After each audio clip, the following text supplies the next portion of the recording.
सभी का स्वागत है आज इस वीडियो में। और आज हमारा टॉपिक है नई शिक्षा नीति पर निबंध। नई शिक्षा नीति क्या है, इस पर निबंध कई बार पूछा जा चुका है और बार बार पूछा जा रहा है क्योंकि नया वर्तमान का टॉपिक है, इसलिए तो नई शिक्षा नीति का निबंध।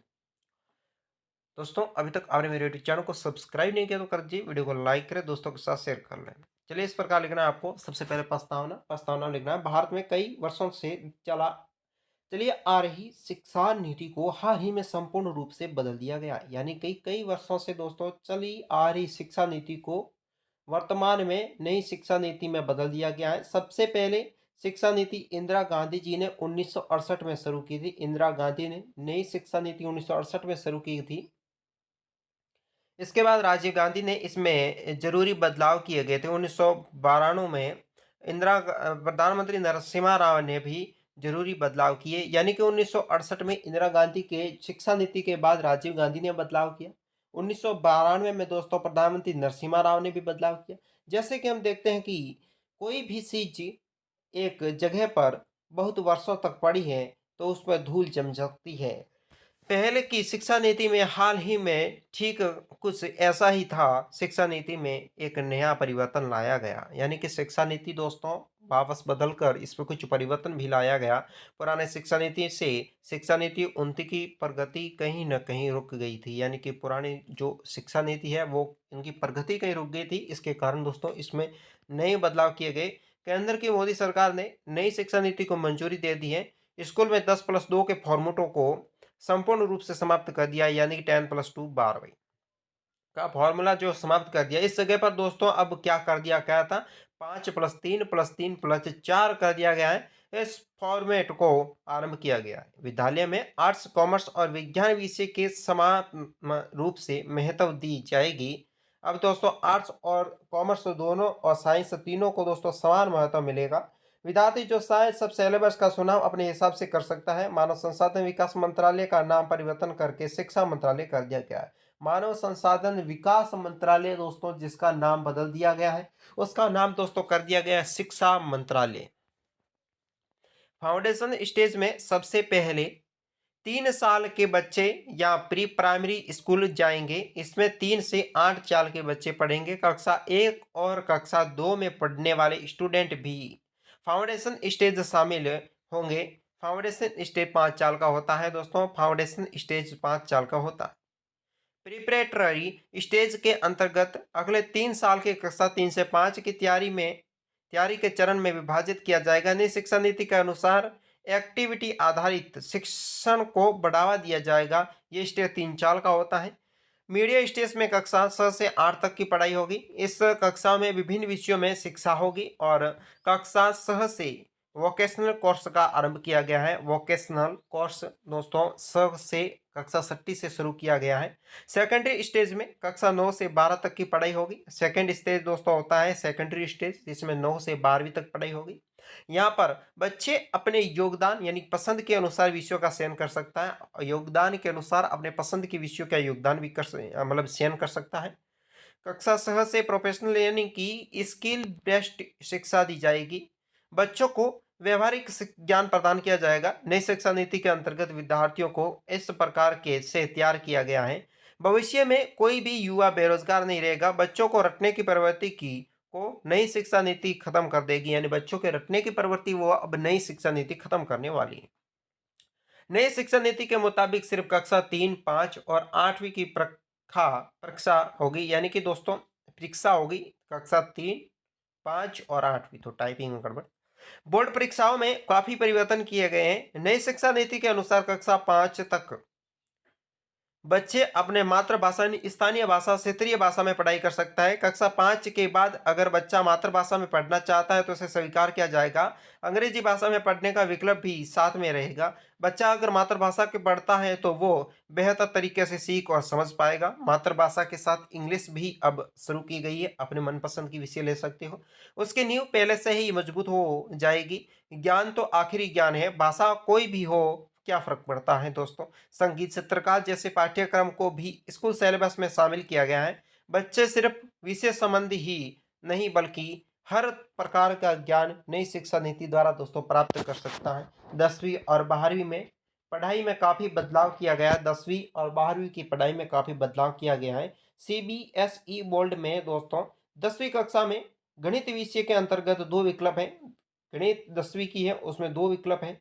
एक बेसिक, दूसरा स्टूडेंट। इस प्रकार के विकल्प सभी विषयों में विद्यार्थियों को प्राप्त होंगे। स्टूडेंट अपने पसंद के मुताबिक कोई भी विकल्प का चयन कर सकता है। पहले की तुलना में बोर्ड परीक्षाओं को काफ़ी आसान बनाया दिया गया है। अब ऑब्जेक्टिव और सब्जेक्टिव पैटर्न पर आधारित परीक्षा ली जाएगी। इस प्रकार की परीक्षाएं वर्ष में 2 बार आयोजित की जाएगी, यानी कि अर्धवार्षिक और वार्षिक एग्जाम। विद्यार्थी इसमें किसी एक का चुनाव कर सकता है। बोर्ड परीक्षाओं के लिए एक विशेष प्रैक्टिकल मॉडल का तैयार किया जाएगा, यानी कि नेशनल एजुकेशन टेक्नोलॉजी फोरम का निर्माण किया जाएगा। इस पाठ्यक्रम को बढ़ावा देने के लिए दोस्तों इसका उपयोग किया जाएगा। एक मूल्यांकन केंद्र की स्थापना नई शिक्षा नीति के अनुसार की जाएगी। ये बोर्ड परीक्षाओं में के लिए स्टूडेंट बॉडी के रूप में कार्य करेगी। स्कूल के विद्यार्थियों के लिए वर्ष में तकरीबन 10 दिन बल बगलेस बगलेस डेज रखे जाएंगे, जिसमें विद्यार्थियों की किताबें ले जाने की आवश्यकता नहीं होगी। इस समय विद्यार्थी या विभिन्न प्रकार के इंटर्नशिप गतिविधियां आयोजित करवाई जाएगी। नई शिक्षा नीति के मुताबिक केवल 3 स्तर, यानी कि कक्षा 1 दोस्तों 3 और दोस्तों फिर 5, सॉरी 1 3 5 8, यानी कि 8वीं की परीक्षा होगी। तीसरी, 5वीं और 8वीं कक्षा की परीक्षा होगी। बोर्ड परीक्षा में ऐसी कार्यवाही जाएगी ताकि विद्यार्थियों की परीक्षा को लेकर ज्यादा दबाव न रहे। विद्यार्थी ज्यादा अंक लाने के लिए हमेशा दबाव में रहते हैं। नई शिक्षा नीति से यहाँ सारे दबाव खत्म हो जाएंगे। उस शिक्षा नीति में काफी परिवर्तन किया गया है। स्नातक की डिग्रियां अब 4 वर्ष के निर्धारित की गई है। नरेंद्र मोदी जी ने कहा है कि शिक्षा व्यवस्था ऐसी होनी चाहिए जो विद्यार्थियों के मार्ग में रुकावट बनकर खड़ी ना हो। विद्यार्थी अपनी जरूरत के अनुसार डिग्री कोर्स कर सकता है और किसी कारणवश उसे छोड़ भी सकता है। डिग्री कोर्स में मल्टीपल एंट्री एग्जिट से बदला जा सकता है। अगर विद्यार्थी को ये महसूस हो कि वो किसी दूसरे स्ट्रीम में जाना चाहता है तो उन्हें विशेष प्रकार का सर्टिफिकेट दिया जाएगा। अगर 1 वर्ष के बाद विद्यार्थी अपनी पढ़ाई छोड़ता है तो उसे सर्टिफिकेट दिया जाएगा। अगली 2 वर्ष के बाद एडवांस डिप्लोमा सर्टिफिकेट प्रदान किया जाएगा, जो 3 या 4 वर्ष के पश्चात डिग्री सर्टिफिकेट प्राप्त होगा। पूर्ण शिक्षा नीति के अनुसार विद्यार्थी अगर बीच में कोर्स छोड़ता है तब वो ड्रॉप आउट कहलाता है। इस हालत में विद्यार्थी को कोई डिग्री प्राप्त नहीं होगी, मगर अब ऐसा नहीं होगा। विद्यार्थी 3 साल के बाद बैचलर डिग्री प्राप्त करेगा और 4 साल के पश्चात शोध के साथ बैचलर डिग्री का संपूर्ण कोर्स भी दोस्तों पूरा करेंगे। नई शिक्षा नीति के अनुसार राष्ट्रभाषा, कला, संस्कृति के पहले से अधिक विद्यार्थियों को प्रोत्साहन किया जाएगा। एमफिल की डिग्री समाप्त कर दी गई है और अगर ग्रेजुएशन का कोर्स करते समय कोई भी वजह से विद्यार्थी अगर बीच में पढ़ाई छोड़ते हैं तो क्रेडिट ट्रांसफर के तहत फिर से डिग्री कोर्स पूरा करने का अवसर मिलेगा। कॉलेज में दाखिले के लिए परीक्षा नेशनल टेस्टिंग एजेंसी द्वारा किया जाएगा। भारत में अलग अलग कॉलेजों के दाखिलों के लिए कॉमन एंट्रेंस टेस्ट वर्ष में 2 बार आयोजित किए जाएंगे। नई शिक्षा नीति के अनुसार विद्यार्थियों को विद्यालय से ही प्रोफेशनल कोर्स की शिक्षा दी जाएगी ताकि भविष्य में अच्छी तरह से तैयार कर सके। निम्न जाति चुनिंदा होनहार विद्यार्थियों को छात्रवृत्ति भी दी जाएगी। भारतीय शिक्षा आयोग का गठन किया जाएगा जो कि अकेले ही उस शिक्षा संबंधी चीजों का संचालन करेगा। पहले सारे यूनिवर्सिटी के अलग अलग नियम होते थे, लेकिन सभी नई शिक्षा नीति के मुताबिक सभी नियम एक जैसे हो चुके हैं। अगर कोई भी विद्यार्थी किसी भी निर्दिष्ट कोर्स की पढ़ाई करता है तो उसे दूसरे कोर्स में दाखिला लेना है तो वो एक पहले वाले कोर्स की निश्चित समय में ब्रेक ले सकता है। दूसरे कोर्स को पूरा करने के पश्चात पहले वाला कोर्स अगर चाहे तो उसे पूरा कर सकता है।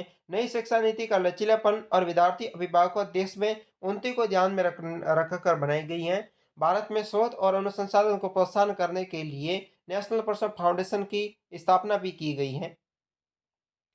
ये फाउंडेशन कई प्रकार के प्रोजेक्ट के फाइनेंसिंग भी करेगा। नई शिक्षा नीति के मुताबिक सभी उच्च शिक्षा संस्था 2030 तक मल्टी सब्जेक्ट इंस्टीट्यूशन बनाया जाएगा। नई शिक्षा नीति के मुताबिक डिस्टेंस लर्निंग और ऑनलाइन शिक्षा को बढ़ावा दिया जाएगा। एकेडमिक बैंक ऑफ क्रेडिट का निर्माण होगा, जिसमें विद्यार्थियों को प्रदर्शन और डिजिटल रिकॉर्ड के रूप में रखा जाएगा। नई शिक्षा नीति के अंतर्गत विद्यार्थियों को बौद्धिक, सामाजिक और भावनात्मक तौर पर विकास किया जाएगा। 2030 तक देश में तकरीबन हर जिले में विशाल मल्टी सब्जेक्ट हाई इंस्टीट्यूशन अवश्य होगा।